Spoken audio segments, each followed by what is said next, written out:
Hello and welcome to Press TV's debate. I'm Marzia Hashmi. Thanks so much for being with us. Well, the 45th President of the United States, Donald Trump, is serving his first full day as the leader of that country.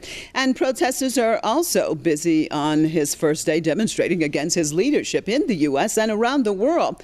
What are we likely to see in the next 4 years in a country which seems to be divided? And will Trump be the glue to hold the country together?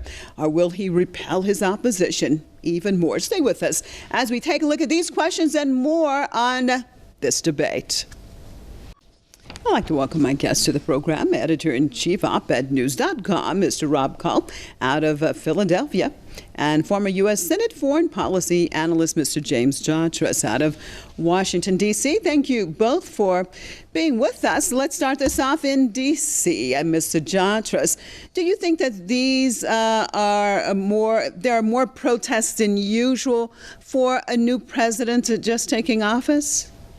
Oh, absolutely there are, and I think it is part of a broad coming from a number of directions to delegitimate Mr. Trump. And let me just say at the outset, by the way, I'm really honored to be appearing with Rob Kall today. I think Op-Ed News is one of the really bold and courageous progressive voices in this country today, and I say that as a conservative, so I really commend him for his work. I think that Trump has made it very clear he is challenging a corrupt establishment, not just the Democrats, not just the Obama legacy, not that corrupt warmonger Hillary Clinton, who was the alternative in this election, but the Republican establishment as well, that he is going to throw out a lot of the tired orthodoxies of both parties when it comes to things like trade and putting America back to work. And I think that will be the litmus test of whether he succeeds. Now, at the same time, we have a lot of people, for example, on the question of improving our ties with Russia, who are desperate to cripple Trump before he can make progress on that front. And this is where I think that unwittingly, some of the left that is protesting against him on what I consider basically identity politics are in a sense, the shock troops of this corrupt establishment, which is the alternative. Trump, if they succeed in bringing him down. If Trump fails and his presidency fails, the alternative will not be some kind of Bernie Sanders type progressive agenda. It will simply be a return to the corrupt Bush-Clinton duopoly that has ruled Washington back and forth for decades. All right. What about that, Rob Kall, what you've heard James Jatras saying, that basically the demonstrators are serving as these shock troops, actually, for a corrupt system. And if this fails, it's going to return to the duopoly that we had seen before. Your take on his comments, sir? Well, I just came from the Women's March in Philadelphia, and it was a historic march. I've never seen a march that big in Philadelphia for any cause at all. And I spoke to a fellow journalist who you have on the show sometime, Dave Lindorf. He was there, and he agreed that not in our lifetime has there been a march this big. Mm-hmm. And what I saw was grandmothers, mothers and daughters and sons, generations of people who are all coming out for the first time. There were a handful of Clinton supporters who I think Jim's probably right about. You know, they're fighting for the establishment without realizing it. But I think most of the people there were people fighting against the system, against Trump, and also against Hillary. I was there. I wore my Bernie Sanders shirt, and I got so many people saying, yeah, giving me thumbs up. And I wore it because I believe that's the future we need to be dealing with. Sanders would have won if it had not been for the corruption of the Democratic Party, the DNC, and their collusion with the mainstream media in America. Thank goodness. Rob Kall, let me ask you something. Then you're talking about, so sorry to interrupt you, sir. So you're talking about the corruption of the Democratic Party, and yet you're talking about these people demonstrating today after Trump, who defeated the Democratic candidate, after he has taken over. So what exactly are they demonstrating? What are they protesting against? Tell me that. Well, this was not labeled as a anti-Trump demonstration by any means. Although knowing I was going to be on the show, I asked a lot of people, and they pretty uniformly opposed Trump. But they were there voting. They were there to speak out for women's rights, for black rights, for justice, for the ecology, for the planet.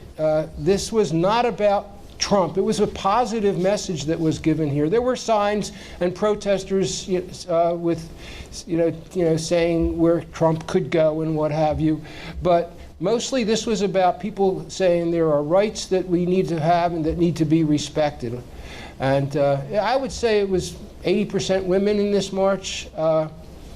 And a lot of kids. That really got to me. I love to see that there were so many parents bringing in their kids, and it was the parents' first time coming to a march, and the kids were getting introduced to it.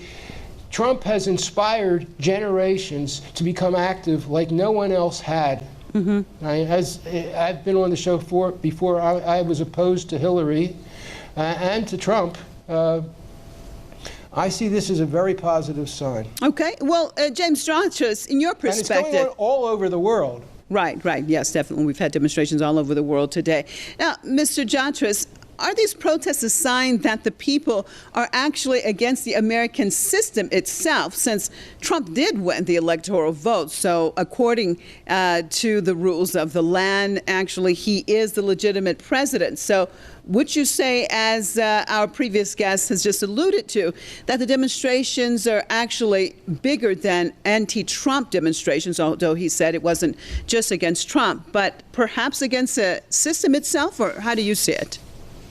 I suppose so. And look, and I don't want to second guess or malign the intentions of the people in these demonstrations, but frankly, I think they're somewhat confused between cause and effect. I think Trump made it very clear in laying down his challenge, and in fact, condemning the bipartisan establishment. His goal was to bring back jobs, bring back economic security, physical security against crime and violence and terrorism to the United States, to make this a safe country, a proud country again, and that includes everybody, from a kid from inner city Detroit to the plains of Nebraska, however he put it, what unites us as Americans. And it seems to me that a lot of the left wants to, as I say, pursue identity politics. Their approach is to point the finger at middle America, the people who elected Trump, and say, you're racist, you're sexist, you're homophobic, you're Islamophobic, you're xenophobic, you're transphobic, you're a climate denier, you're bad, bad, bad. And why don't you just admit how bad you are? And once you do that, let's talk some more about how bad you are. That's not a way to make anybody's life better. We have to think about what's going to bring jobs back to America, make Americans safe, secure, and happy again. I think that's what Trump wants to do. Just to give you a case in point, many of these rallies here are around what they call undocumented workers, that is, say, people who are in this country illegally. That's fine, but you cannot have a flood of illegal, cheap labor from outside the United States and then a hope to bring up wages of working Americans, especially those in not particularly skilled jobs. There's a reason that big business is hand in hand with the multiculturalists who want to bring all these people in, because they want all that cheap labor. They don't want to pay a living wage. So this is where I think paradoxically some on the left find themselves the unwitting allies of the worst plutocratic elements in our society. Well, Rob Kall, looking at the inaugural speech, if you're an American, did Trump say, both of you are Americans obviously, did Trump say anything in his inaugural speech that was negative, as we've seen some of the press and others actually to call it a very dark speech? Your perspective on his inaugural address? Well, his America First, America... I'm not one to get into American exceptionalism. I can give you a list of lots of ways that America is not in the top 20 for many different things. I'm a patriotic American, but I'm also a realist. I don't have my eyes blocked with patriotism that is false patriotism, that I don't see what's real. America has problems, and the history of presidents and America is what the Statue of Liberty stands for. And I want to say one thing to Jim. Jim, there were almost maybe out of 1,000 or even 10,000 signs that I saw at the protest today, where there were probably 35 or 40,000 people, just in Philly, there were maybe 2 or 3 that I saw that had anything to do with immigration. It was mostly about human rights and women being treated equally. That was what most of the protest was about today. But in terms of Trump's speech, which I think his target was a 10-year-old boy, or the equivalent, I think that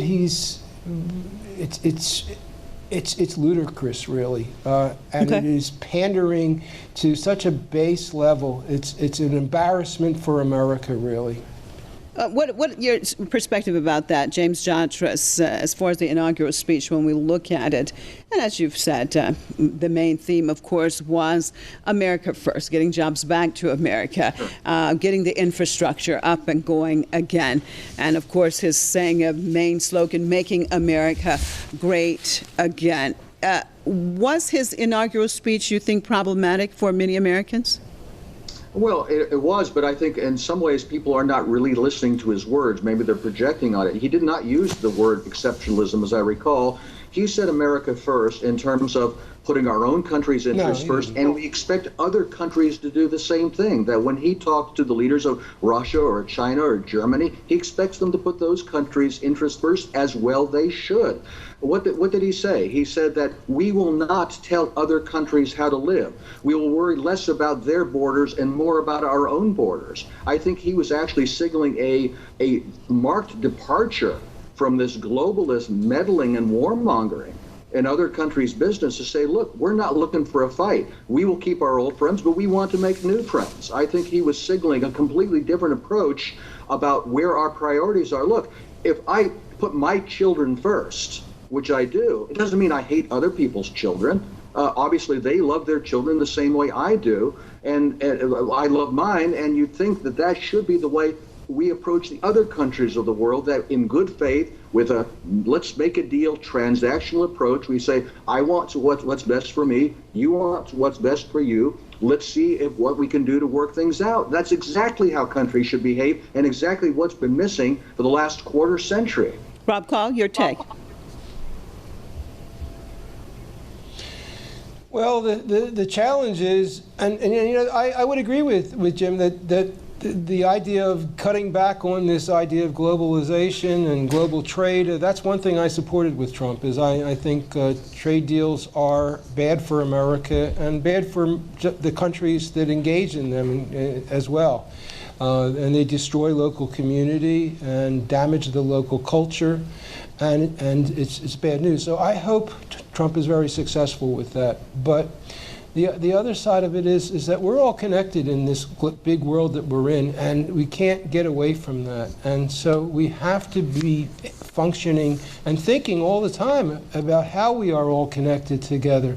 The Native Americans and Aboriginal people overall, they tend to think in a longer rhythm. The Native Americans talk about planning based on 7 generations, the effects on 7 generations. And I look at Trump and I see a classic narcissist who's thinking about me, and he's talking to people who are angry, and a lot of them are justifiably angry, but you can't do it by just cutting off the rest of the world. And we have diplomacy because, and that works with working with other people and building bridges and relationships. There were a lot of signs out at the protest today, build bridges, not walls. And I think that's where we need to be going. Well, James Jatras said Trump is threatening to actually take the U.S. on a different path with trade alliances and NATO. Now, these are very important issues for Washington, as many would say that instead of American troops serving to protect these various countries, in actuality, they're occupying forces to ensure their allegiance, whether we're talking about Germany or Japan. So how likely is it that the powers that be, whether we're talking about the military, the deep state, would actually allow this to happen? It's a very valid question, and I do worry about it a lot, that they might find some way to either neutralize him or even remove him for that very reason. And as I say, improving ties with Moscow is at the top of that list, but also cooperating with the Russians in Syria to target Daesh and other terrorist groups there, which he said he wants to do, instead of supporting them. Let's remember, there have been generations of very lucrative careers made here in Washington and throughout basically the establishment of the country on constant tension, East-West tensions, war or Cold War with Moscow or people connected with the Russians, and also supporting terrorist groups around the world in places like Libya and Syria. And these people feel their slop bucket is being threatened by Trump. And I do worry a lot that there's really no length that these people will not go to preserve their power and their privileges. And Rob Kall, what will it take in your mind for Trump to have a successful presidency? He's got to make himself a lot more independent from the Republicans. You know, he appointed his chief of staff the head of the GOP, and he's surrounded himself with billionaires and ideologues. As far as I'm concerned, his appointments have told us more about him than anything else. And that's why I am worried about him, because his appointments do not support his talk.